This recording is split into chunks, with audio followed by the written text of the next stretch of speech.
Hello students, देखिए Plasmodium बाइबैक्स जो होता है उसकी लाइफ साइकिल। देखिए प्लाज्मोडियम बाइबैक्स जो होता है एक मलेरिया पैरासाइट या परजीवी कहलाता है।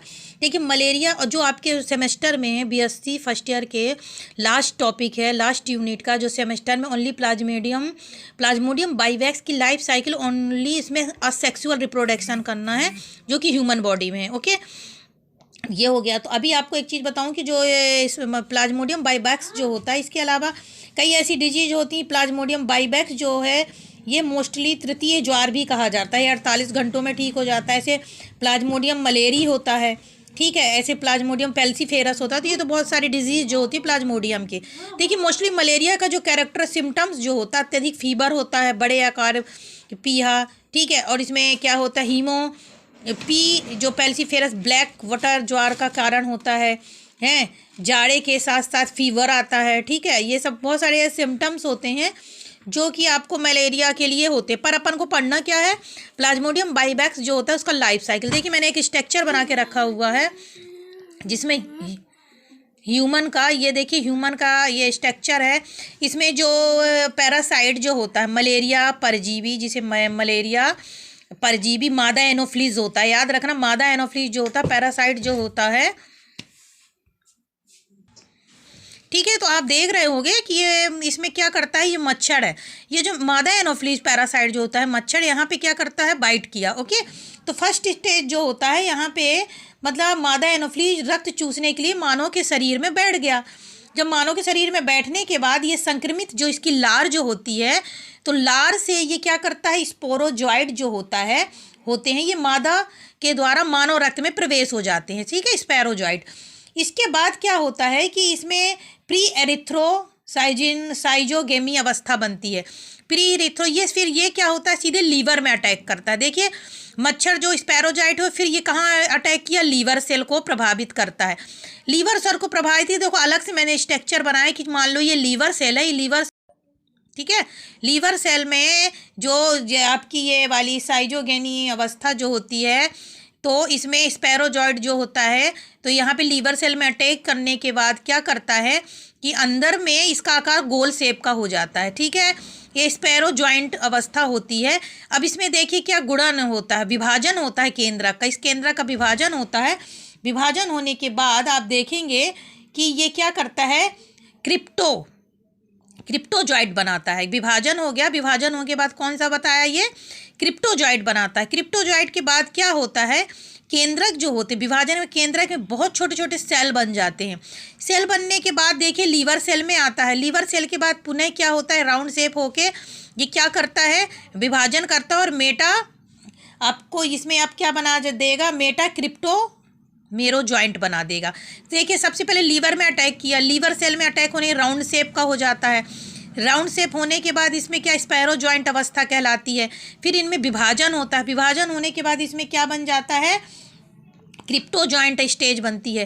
क्रिप्टो जॉइंट के बाद ये पुनः लीवर सेल को क्या करता है, इन्फेक्टेड करता है और छोटे छोटे सेल जो होते हैं इसमें मेटा क्रिप्टो जॉइंट बनता है। मेटा क्रिप्टो जॉइंट जो होता है टू टाइप का होता है, मैक्रो और माइक्रो।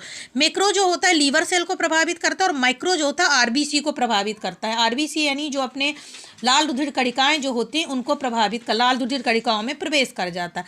लाल रुधिर कणिकाओं में प्रवेश करने के बाद देखते हैं कि आरबीसी में अटैक किया। आरबीसी में अटैक करने के बाद क्या होता है, राउंड शेप का ये हो जाता है। राउंड शेप का होने के बाद क्या हो जाएगा इसमें कि एक देखिए आप एक वैक्यूल्स बन जाता है। देखिए एक रिंग जैसे अंगूठी के जैसी स्ट्रक्चर दिख रहा है, तो इसको अपन क्या कहते हैं, सिग्नेट रिंग। ये एक सिग्नेट रिंग बना लेता है, ठीक है, यह दिखने में एक रिंग जैसा बन गया ना। देखिए एक बड़ी वैक्यूल ये है, फिर यहाँ पे एक बड़ी वैक्यूल हो जाती है जो सिग्नेट रिंग में कन्वर्ट हो जाती है। अब कुछ समय बाद ये जो रिंग है ये समाप्त हो जाती है और इसका से एक अमीबा के समान का हो जाता है। ये वैक्यूल्स का गायब हो जाना और ये कैसा अमीबा जैसा, इसलिए अमीबियाई अवस्था भी कहते हैं, ठीक है। इसके बाद ये क्या होता है कि मेरोजॉइंट साइजेंट अवस्था आती है। फिर आप देखते हो कि इसके बाद सिंगलेट रिंग क्या कहलाता है, सिंगलेट रिंग अवस्था वह एक संकुचनशील रिक्तिका होती है। वैक्यूल्स मैंने बताया ना, वैक्यूल्स जो होती है, अब रिक्तिका जो ट्रोफोजाइट केंद्रक में प्रकट हो जाती है तो रिंग के समान दिखती है, इसलिए अपन क्या कहते हैं इसको चिंगरेट रिंग भी कहा जाता है। इसके बाद ये रिंग समाप्त हो जाती है और इसमें अमीबा का एक शेप आ जाता है जिसे अपन अमीबियाइड स्टेज भी कहते हैं। इनमें आकुचनशील रिक्तिका लुप्त हो जाती है। देखिए रिक्तिका नहीं रह जाती है।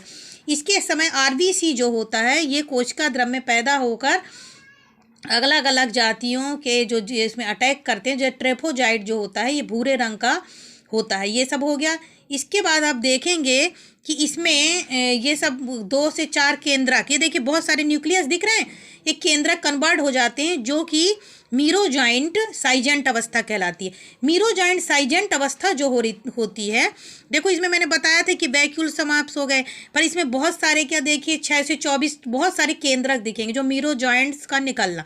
मीरोजाइंट साइजेंट अवस्था, इससे बहुत सारे मीरोजाइंट्स निकलते हैं और ये इतना प्रेशराइज करते हैं कि जो आरबीसी की जो संक्रमित लाल दुधिर कणिकाएं इसमें से फट जाएगी।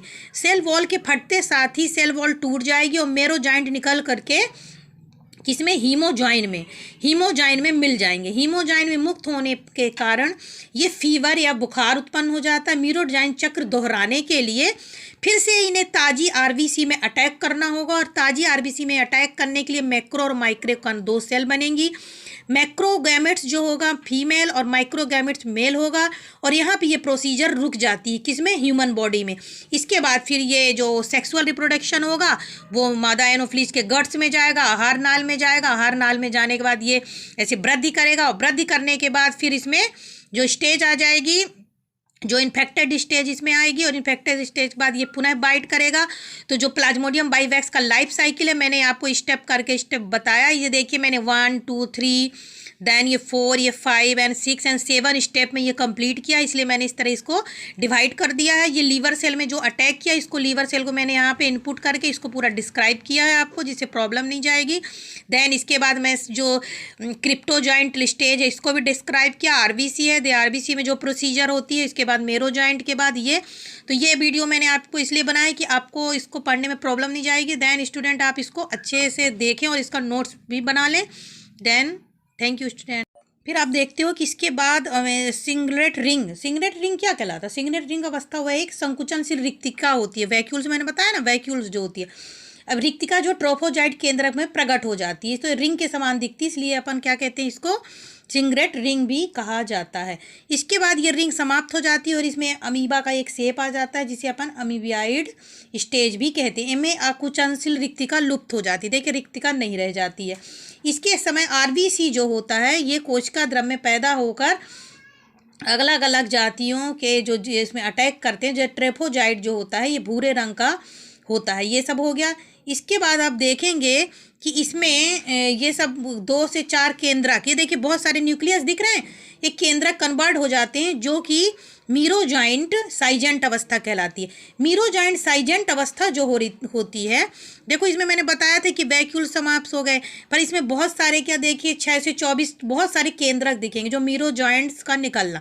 मीरोजाइंट साइजेंट अवस्था, इससे बहुत सारे मीरोजाइंट्स निकलते हैं और ये इतना प्रेशराइज करते हैं कि जो आरबीसी की जो संक्रमित लाल दुधिर कणिकाएं इसमें से फट जाएगी। सेल वॉल के फटते साथ ही सेल वॉल टूट जाएगी और मेरोजाइंट निकल करके किसमें, हीमोजाइन में मिल जाएंगे। हीमोजाइन में मुक्त होने के कारण ये फीवर या बुखार उत्पन्न हो जाता है। मीरोजाइन चक्र दोहराने के लिए फिर से इन्हें ताजी आरबीसी में अटैक करना होगा और ताजी आरबीसी में अटैक करने के लिए मैक्रो और माइक्रो 2 सेल बनेंगी। मैक्रोगैमेट्स जो होगा फीमेल और माइक्रोगैमेट्स मेल होगा और यहाँ पे ये प्रोसीजर रुक जाती है किसमें, ह्यूमन बॉडी में। इसके बाद फिर ये जो सेक्सुअल रिप्रोडक्शन होगा वो मादा एनोफ्लीज के गट्स में जाएगा, आहार नाल में जाएगा। आहार नाल में जाने के बाद ये ऐसे वृद्धि करेगा और वृद्धि करने के बाद फिर इसमें जो स्टेज आ जाएगी, जो इन्फेक्टेड स्टेज इसमें आएगी और इन्फेक्टेड स्टेज के बाद ये पुनः बाइट करेगा। तो जो प्लाज्मोडियम बाइवैक्स का लाइफ साइकिल है मैंने आपको स्टेप करके स्टेप बताया। ये देखिए मैंने 1 2 3 देन ये 4 ये 5 एंड 6 एंड 7 स्टेप में ये कंप्लीट किया, इसलिए मैंने इस तरह इसको डिवाइड कर दिया है। ये लीवर सेल में जो अटैक किया, इसको लीवर सेल को मैंने यहाँ पे इनपुट करके इसको पूरा डिस्क्राइब किया है आपको, जिससे प्रॉब्लम नहीं जाएगी। देन इसके बाद मैं जो क्रिप्टोजाइंट स्टेज है इसको भी डिस्क्राइब किया। आरबीसी है, दे आरबीसी में जो प्रोसीजर होती है, इसके बाद मेरोजाइंट के बाद ये। तो ये वीडियो मैंने आपको इसलिए बनाया कि आपको इसको पढ़ने में प्रॉब्लम नहीं जाएगी। देन स्टूडेंट आप इसको अच्छे से देखें और इसका नोट्स भी बना लें। Then thank you student.